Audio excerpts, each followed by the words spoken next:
mis du chocolat contre le malaise vagal. Alors ça, je sais pas si le docteur Jimmy Mohamed va valider. Mais il est ça a été gourmand. sourcé, il a dit c'est dans Harry Potter. Si donc, c'est dans Harry Potter, ça doit être vrai. Mais moi je m'en vais, j'ai plus besoin C'est ça, d'un mot, exactement. C'est une bonne source d'informations médicales, Harry Potter. Alors Jimmy, cessons de plaisanter.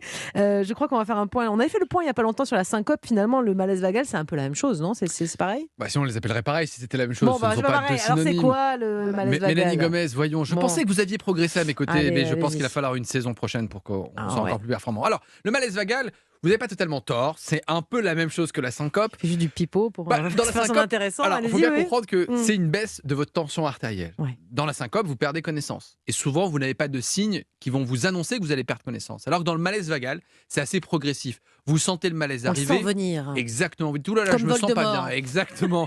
Vous avez le cœur qui bat vite. Non pas parce que vous avez eu votre amoureux, mais parce que vous sentez qu'il se passe quelque chose.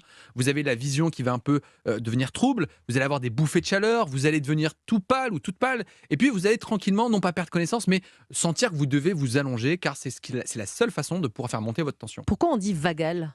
Alors, vagal parce que ça provient du nerf vague, le malaise vagal. C'est un nerf qui, normalement, sert à ralentir le cœur. Et lorsque vous êtes stressé, lorsque vous avez une douleur, vous avez le cœur qui va s'accélérer. Et en réponse, pour protéger le cœur, ce nerf va s'activer et va demander à ralentir un peu la fréquence cardiaque. Le problème, c'est quand on ralentit un cœur qui bat trop vite, eh bien, vous allez avoir moins de sang qui va arriver au niveau du cerveau, responsable donc de cette réponse vagale qui va faire que vous allez faire une baisse de tension et en quelque sorte tomber dans les pommes. Donc on tombe pas nécessairement dans les paumes, ça peut être aussi juste un malaise où vraiment on se sent pas bien, on a cette sensation et ce besoin de s'allonger.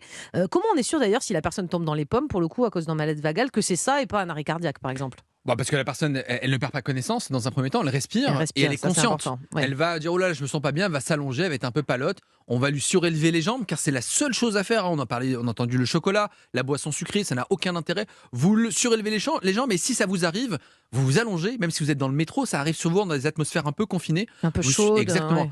Mieux vaut se taper la honte allongé par terre que d'appeler les pompiers tout le tralala. On surlève les jambes, ça fait remonter le sang au niveau du cerveau et ça fait passer le malaise. Mais si la personne ne se réveille pas, pour le coup, si un malaise vagal, systématiquement, elle va reprendre un peu conscience en quelques minutes, c'est ça? Exactement, il y a une reprise quasiment spontanée de la conscience, on va être un peu ensuqué, mais il n'y a pas de perte d'urine, il n'y a pas de morsure de langue. Ça doit vous orienter vers d'autres pathologies comme de la convulsion. La personne, je vous ai dit, elle est consciente, elle respire. Sinon, évidemment, il faut appeler le 15. En dehors de ces situations, si vous êtes plutôt en bonne santé, que vous n'avez pas de problème particulier, pas d'antécédents, vous n'êtes pas obligé d'aller aux urgences pour un simple malaise vagal. Vous pouvez demander conseil à votre médecin. J'allais vous dire, il faut quand même, si on a fait un malaise vagal et qu'on n'a pas l'explication, consulter, c'est quand même plus prudent. Seulement Sans si vous avez généraliste. des facteurs de risque Ouais. avec des maladies cardiovasculaires, si c'est papy-mamie qui fait un malaise vagal, on fait très attention.